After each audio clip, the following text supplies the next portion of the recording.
Kamusta po? Ako po si Dr. Mila de la Paz, isang espesyalista sa kalusugan ng mga kababaihan. Sa loob ng maraming taon, itinuon ko ang aking pansin sa pagtulong sa mga kababaihan na harapin ang mga kakaibang pagbabago na kaakibat ng pagtanda na may layuning palakasin ang kanilang sigla at pangkalahatang kagalingan. Naitanong niyo na po ba sa inyong sarili kung bakit ang ilang babae na nasa edad 70 na ay tila ba may masiglang lakad, masayang nakikipag-ugnayan ng malalim sa kanilang mga partner at gumigising tuwing umaga na may ngiti at sigla habang ang iba naman ay tahimik na nakararanas ng pagod, nawawalang gana at malalim na pakiramdam na sila ay napapabayaan na. Ito ay isang bagay na hindi lantarang sasabihin ng maraming doktor, ngunit sasabihin ko ito dahil ito ang katotohanan, ang pinakamalaking dahilan kung bakit nahihirapan ang mga kababaihan sa kanilang buhay. Intimate ay hindi ang edad. Ito ay kung ano ang nasa kanilang plato. Opo, ang mismong pagkain na inyong kinakain araw-araw ay maaaring dahan-dahang nagpapakipot sa mga ugat na responsable para sa inyong pinakamahalagang tungkulin bilang isang babae. Ngunit heto ang nakakagulat na bahagi, mayroong 5 simple at natural na pagkain na maaaring makatulong na buksan muli ang mga ugat na yon at ibalik hindi lamang ang daloy ng dugo, kundi pati na rin ang inyong kumpiyansa, koneksyon at pagkababae.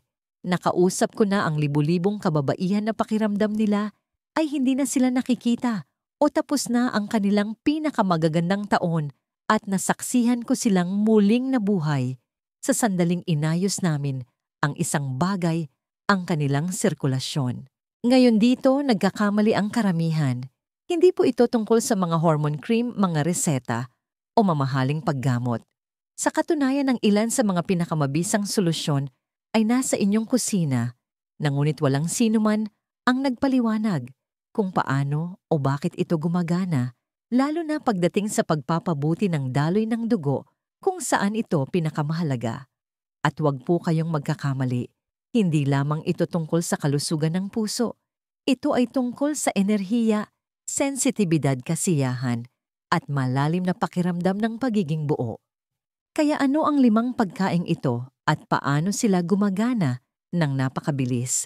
Sa ilang sandali, isa-isahin natin ang mga ito at ipapakita ko sa inyo kung paano nila natural na pinapataas ang nitric oxide, pinapabuti ang daloy ng dugo, at binubuhay muli ang inyong pisikal na sigla pagkatapos ng edad 60. Hindi ito mga uso o haka-haka. Ito ay mga tunay na solusyon na sinusuportahan ng pananaliksik at pinagkakatiwalaan ng libu-libong kababaihan na nakatrabaho ko sa paglipas ng mga taon. Walang side effects, walang reseta, kalikasan lang po na ginagawa ang kanyang pinakamahusay na trabaho.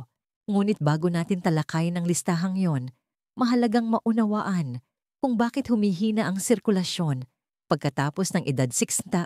Ano talaga ang nagiging sanhi ng paninikip at pagbagal ng mga ugat na yon at kung anong mga banayad na senyales ang maaaring hindi ninyo napapansin sa ngayon. Dahil kapag naunawaan ninyo iyon, ang 5 pagkaing ito ay hindi lamang magiging mga mungkahi. Magiging parang isang mapa ito pabalik sa pagiging babae na dati ninyong kilala. Kaya't samahan niyo po ako. Maaring ang pangatlong pagkain ay tahimik na nakalagay sa inyong frigider at mas makapangyarihan pa ito kaysa sa karamihan ng mga cream na nasubukan ninyo. Magsimula na po tayo. Ang Beats Natural na Nitric Oxide Booster. Mayroong isang bagay tungkol sa Beats na nakakagulat.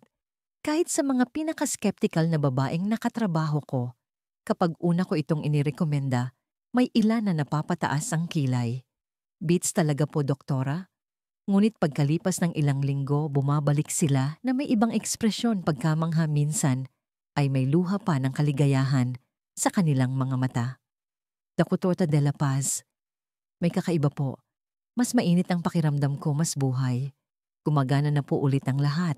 Ito ay dahil ang Beats, gaano man kasimple tingnan, ay isa sa pinakamakapangyarihang kasangkapan ng kalikasan para sa pagpapanumbalik ng sirkulasyon, lalo na kung saan ito pinakamahalaga pagkatapos ng edad 60. Ang beets ay mayaman sa dietary nitrates na ginagawang nitric oxide ng ating katawan, isang molekula na mahalaga para sa pag-relax at pagpapalawak ng inyong mga daluyan ng dugo.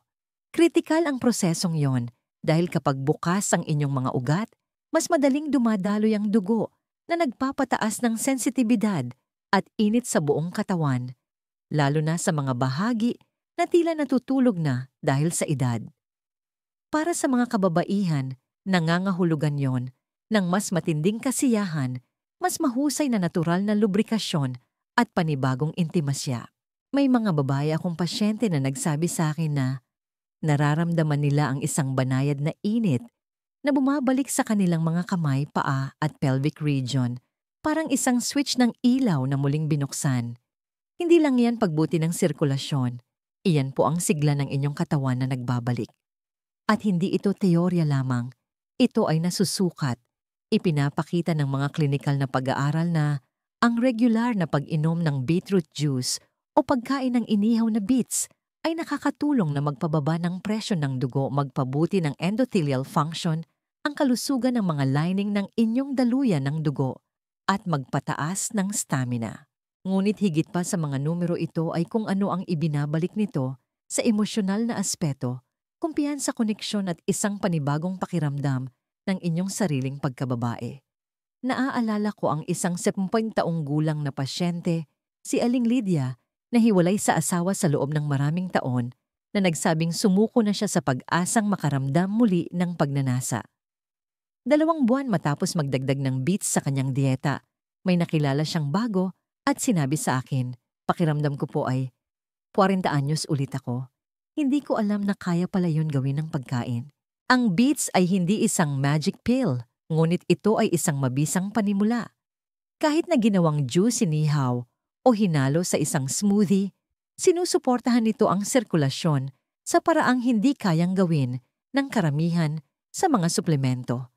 At para sa mga kababaihan na higit sa 6 na nagnanais na manatiling masigla, presente at konektado, ito ay isa sa mga pinakamatalinong pagkain na maaari ninyong idagdag sa inyong routine. Ngunit ang beets ay simula pa lamang dahil ang susunod na pagkain na ibabahagi ko ay hindi lamang sumusuporta sa daloy ng dugo. Nakakatulong itong gisingin ang natural na landas ng katawan patungo sa kasiyahan ng walang mga side effects ng gamot. At malamang nasa inyong mga handaan na ito tuwing may picnic. Tingnan natin ito ng mas malapitan. Ang pakwan likas na pampasigla ng intimasya. Naaalala ko pa ang itsura sa mukha ng pasyente ko nang imungkahi ko ang pakwan. Napatawa siya at sinabing, "Dra de la Paz, akala ko po ay may mas seryosong bagay kayong imumungkahi." Ngumiti ako at sinabi sa kanya, "Magtiwala lang po kayo sa akin." 3 linggo pagkatapos pumasok siya sa aking opisina na nakangiti. "Tama po kayo," sabi niya. Bumalik na po ang sigla. Alam niyo po, ang pakwan ay hindi lamang isang matamis na prutas sa tag-init. Isa ito sa mga pinaka-underrated na sandata natin para sa pagpapabuti ng sirkulasyon at pagpapanumbalik ng intimasya sa mga nakatatandang kababaihan. Ang nagpapabisa sa pakwan ay isang amino acid na tinatawag na L-citrulline. Kapag nasa loob na ng inyong katawan ang L-citrulline, ay nagiging isa pang amino acid, ang L-arginine, na siyang nagpapalakas ng produksyon ng nitric oxide.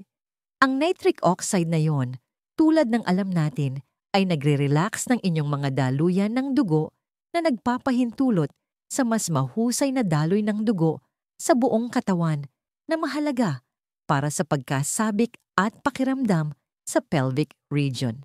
At kapag mas maganda ang daloy ng dugo doon, lahat ay nagsisimulang maging mas buhay, mas matinding sensitibidad, mas malalim na koneksyon, at mas natural na pagnanasa. Ito ay isang banayad na proseso, ngunit napakabisa.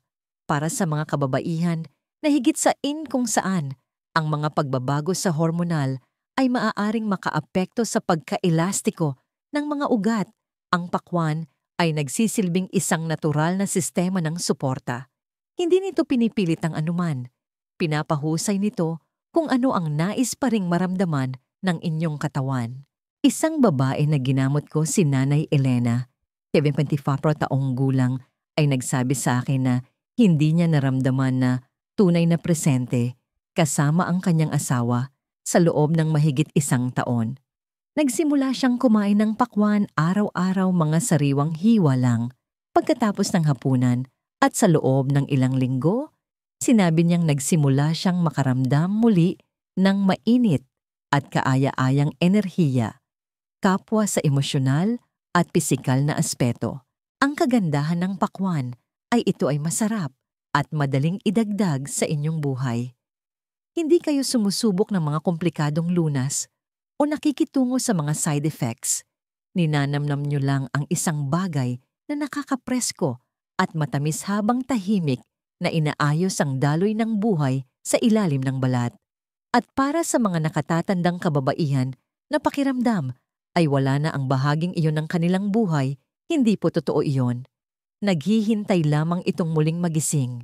Ngunit kung ang pakwan ay dahan-dahang nagbubukas ng pinto, ang susunod na pagkain ay tumutulong na muling itayo ang buong bahay.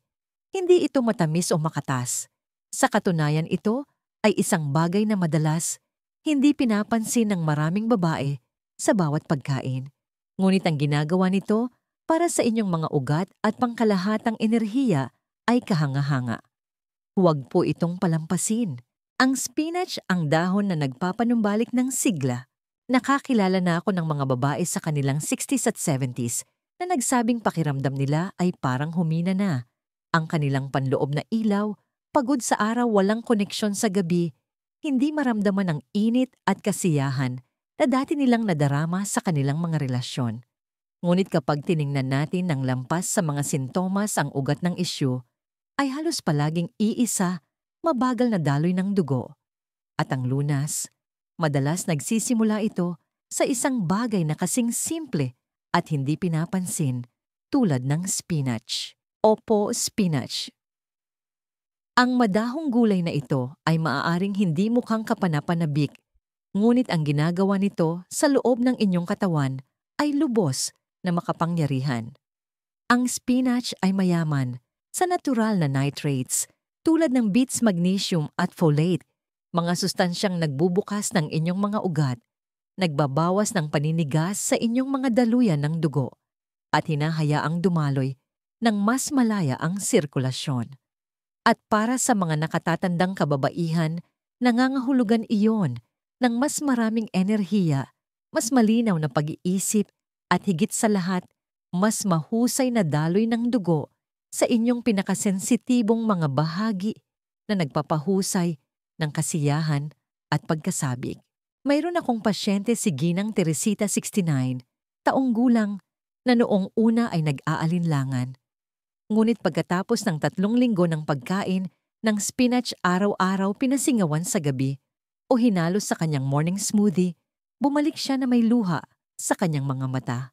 At sinabing, sa unang pagkakataon sa loob ng maraming taon, naramdaman kong tunay na konektado ako muli sa aking katawan. Napansin ng asawa ko. Napansin ko. May nagbago po. Ang pagbabagong iyon ay hindi mahika. Ito ay mas mahusay na paghahatid ng oxygen, mas mahusay na tono ng mga ugat, at isang mas tumutugon na nervous system. Ang spinach ay hindi lamang mabuti para sa inyong puso. Pinapakain nito ang buong sistema na nagpapanatili sa inyong konektado, tumutugon at buhay. Hindi lang ito tumutulong sa dugo na gumalaw sa inyong katawan. Tinutulungan nitong dumaloy ang pagmamahal sa inyong relasyon, iyong emosyonal na pagiging malapit, iyong pagnanais na humipo at mahipo. Bumabalik iyon kapag ang inyong katawan ay ligtas at suportado. At iyon ang tahimik na ginagawa ng spinach sa likod ng mga eksena. Hindi nyo kailangang kumain ng sandamakmak nito. Kahit isang dakot lang na idinagdag sa inyong mga pagkain ay maaring magsimulang baligtarin ang nakatagong pinsala na maaring idinulot ng panahon. At kapag naramdaman ninyong bumibilis ang inyong sirkulasyon, hindi lamang ito tungkol sa pisikal na pagbabago. Ito ay tungkol sa pagbawi ng inyong kumpiyansa, dignidad at pagiging buo. Ngunit kung ang spinach ay dahan-dahang gumagana para suportahan ng daloy ang susunod na pagkain, ay maaaring mas makagulat sa inyo. Dahil hindi tulad ng mga gulay o prutas, ito ay mayaman maitim at halos parang isang luho. Ngunit ang ginagawa nito para sa kalusugan ng kababaihan, lalo na para sa intimasya, ay ikinagulat kahit ng mga pinakabeteranong mananaliksik. Ating alamin, dark chocolate o tsokolate. Kapag una kong binabanggit ang dark chocolate sa aking mga pasyente, karamihan sa kanila ay tumatawa. Sinasabi niyo po bang ang tsokolate ay mabuti para sa aking sirkulasyon? Tanong nila na tila nagbibiro. Ngunit kapag ipinaliwanag ko na ang siyensya sa likod nito at sinubukan na nila mismo ang tawanan, ay nagiging tahimik na paghanga. Dahil oo ang dark chocolate, kapag pinili ng tama at kinain ng may moderasyon, ay isa sa mga nakakagulat na makapangyarihang pagkain para sa mga babaeng higit sa 6th na nais mapabuti ang sirkulasyon at muling kumonekta sa kanilang buhay intimate. Ang dark chocolate ay puno ng flavonoids, mga natural na compound na tumutulong sa inyong mga daluyan ng dugo na mag-relax, bawasan ang pamamaga at palakasin ang antas ng nitric oxide sa katawan. Ang huling bahaging iyon ay susi ang nitric oxide, ang tumutulong sa inyong mga ugat na bumukas at hayaang dumaloy nang malaya ang dugo. At kapag ang dugo ay malayang nakakadaloy, lalo na sa pelvic region, nagdudulot ito ng init sensitibidad at pagtugon.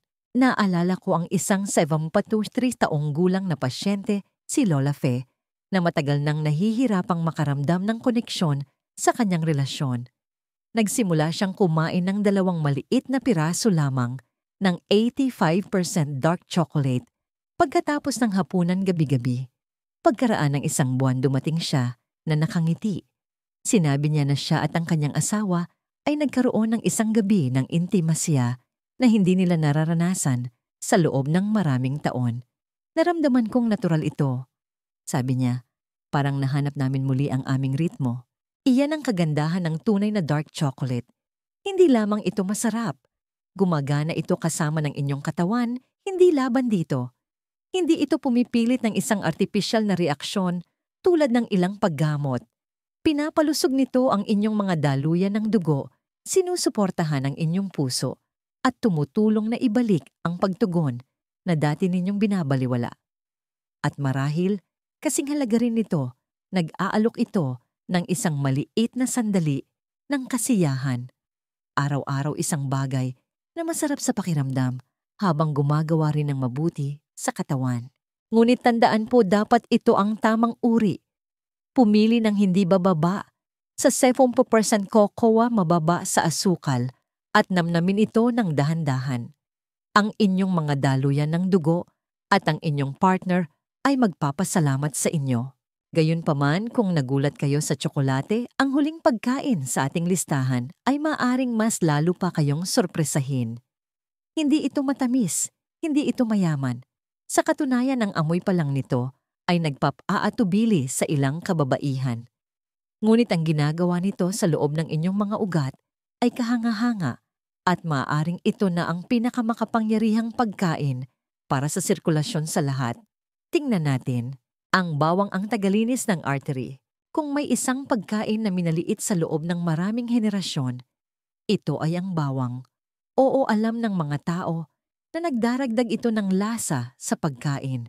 Ngunit ang hindi na pagtatanto ng karamihan, lalo na ng mga babaeng higit sa asinto, ay kung gaano kalalim ang kakayahan ng bawang na linisin ang mismong mga ugat na nagbibigay lakas sa inyong enerhiya, kalinawan at intimasiya.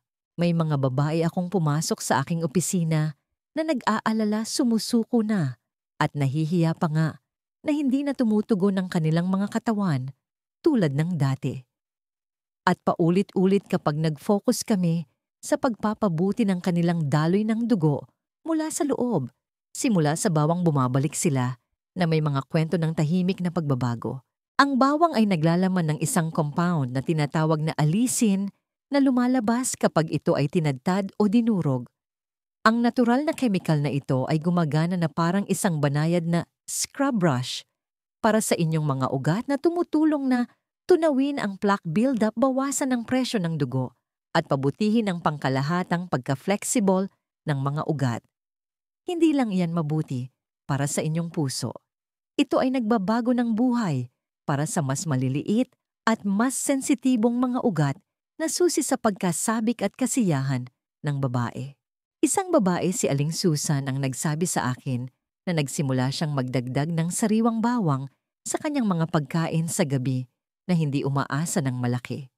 Ngunit sa loob ng ilang linggo, napansin niya ang isang bagay na banayad, ngunit makapangyarihan, mas mainit ang kanyang mga kamay at paa, mas matalas ang kanyang isip at mas gising ang kanyang katawan. At higit sa lahat, sabi niya, naramdaman kong konektado ako muli sa aking sarili at sa kanya. Hindi ito laging madali sa simula. Ang lasa ay matapang at ang amoy ay maaaring manatili.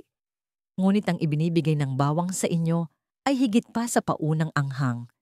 Sinusuportahan nito ang mas maayos na daloy ng dugo, pinapahusay ang paghahatid ng oxygen, at tumutulong na muling buuin ang pundasyon ng inyong sigla ng walang gamot, walang mga pamamaraan, kundi tapat at natural na paggaling lamang. At kapag isinama sa iba pang 4 na pagkain na ating tinalakay, lalo itong nagiging epektibo dahil habang ang bawat isa sa mga pagkaing ito ay makapangyarihan sa sarili nitong paraan, ang tunay na mahika ay nangyayari kapag pinagsama-sama ninyo sila na sinusuportahan ang inyong sirkulasyon, mga hormone at nervous system, na parang isang buong koponan na sabay-sabay gumagana. Kaya paano nyo nga ba isasama ang mga ito sa inyong pang-araw-araw na gawain? Ano ang itsura ng pagbuo ng isang plano na nagpapalakas ng sirkulasyon at nagpapanumbalik ng intimasya pagkatapos ng edad 60 na madali, masarap at napapanatili? Hayaan ninyong ipakita ko sa inyo kung paano ito lahat nabubuo. Dito na magsisimulang maging malinaw ang lahat. Paano gumagana ng sama-sama ang mga pagkaing ito? Sa individual na paraan, ang bawat isa sa mga pagkaing ito, beets, pakwan, spinach, dark chocolate at bawang, ay nag-aalok ng sarili nitong natatanging benepisyo. Ngunit kapag pinagsama-sama ninyo sila, may isang malakas na nangyayari. Ito ay parang pagbuo ng isang koponan kung saan alam ng bawat manlalaro ang kanilang papel. Ang isa ay sumusuporta sa nitric oxide. Ang isa ay naglilinis ng inyong mga ugat. Ang isa ay nagpapalusog sa mga daluyan ng dugo. Habang ang susunod ay nagbabawas ng pamamaga. Sa paglipas ng panahon, ang inyong sirkulasyon ay hindi lamang bumubuti. Ito ay nagbabago. Mayroon akong mga pasyente na sumubok ng 1 o 2 sa mga pagkaing ito at nakapansin ng banayad na pagbabago. Ngunit ang mga babaeng nag-commit na isama ang lahat ng 5 sa kanilang lingguhang routine, doon ko nakita ang mga tunay na tagumpay. Isang babae, si Nanay Carmela, 65 taong gulang, ay may pag-aalinlangan, ngunit pumayag na subukan ito sa loob ng 30 araw. Sinimulan niya ang kanyang umaga sa beet juice at spinach omelette, kumain ng pakwan, pagkatapos ng hapunan nagdagdag ng bawang sa kanyang mga sabaw, at tinapos ang kanyang araw sa isang piraso ng dark chocolate. Sa pagtatapos ng buwan, sinabi niya sa akin na mas marami siyang enerhiya para sa kanyang mga apo, mas malinaw ang kanyang isip, mas mahimbing ang tulog, at ang pinakanakakaantig sa lahat, napansin din ng kanyang asawa ang pagkakaiba. Hindi ko po ito inaasahan, sabi niya sa akin. Pakiramdam ko ay nabawi ko ang aking katawan. At iyan mismo ang layunin ng mga pagkaing ito. Hindi lamang sila tumutulong na mapabuti ang daloy ng inyong dugo. Sinusuportahan nila ang inyong kumpiyansa, muling binubuo ang inyong enerhiya, at ibinabalik ang emosyonal at pisikal na koneksyon na kinatatakutan ng maraming babae na nawala na dahil sa edad. Hindi ito isang dieta. Ito ay isang pagbabalik sa kabuuan. Bawat pagkain ay nagiging isang pagkakataon para gumaling, hindi lamang para mabuhay. Hindi nyo kailangan ng perpeksyon. Kailangan nyo ng pagiging tuloy-tuloy.